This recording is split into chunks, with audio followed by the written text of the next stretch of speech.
If you're running an online store and losing customers at checkout, an abandoned cart flow in Klaviyo can help you recover those lost sales automatically.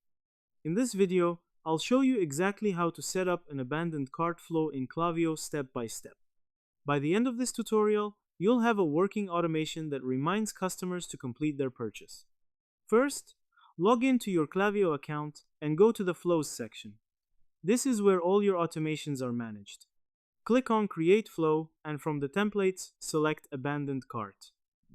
Using the template is the easiest way to get started. Next, you need to set the trigger. The trigger should be based on your e-commerce platform, such as Started Checkout or Added to Cart. Choose the correct event depending on your store integration with Klaviyo. Once the trigger is set, you'll see the flow builder. The first step is usually a time delay. Set a delay of about 1 to 4 hours after the customer abandons their cart. This gives them time to return on their own before sending a reminder. After the delay, add your first email. This email should be a simple reminder showing the items left in the cart. Include product images, clear messaging, and a strong call to action like complete your purchase.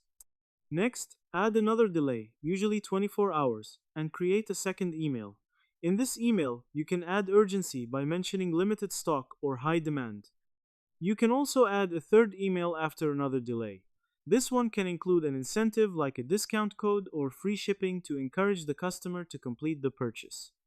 Make sure to personalize your emails using dynamic tags so customers see their actual cart items. This increases the chances of conversion. Before activating the flow, test it to ensure emails are sent correctly and links work properly. Once everything looks good, turn the flow live. Now, whenever a customer abandons their cart, Klaviyo will automatically send reminder emails to bring them back. In this tutorial, we learn how to set up an abandoned cart flow in Klaviyo by choosing a template, setting triggers, adding delays, creating emails, and activating the flow. This helps recover lost sales and improve your store's revenue. If you found this tutorial helpful, make sure to like the video and subscribe to the channel for more simple step-by-step guides. Thanks for watching, and I'll see you in the next video.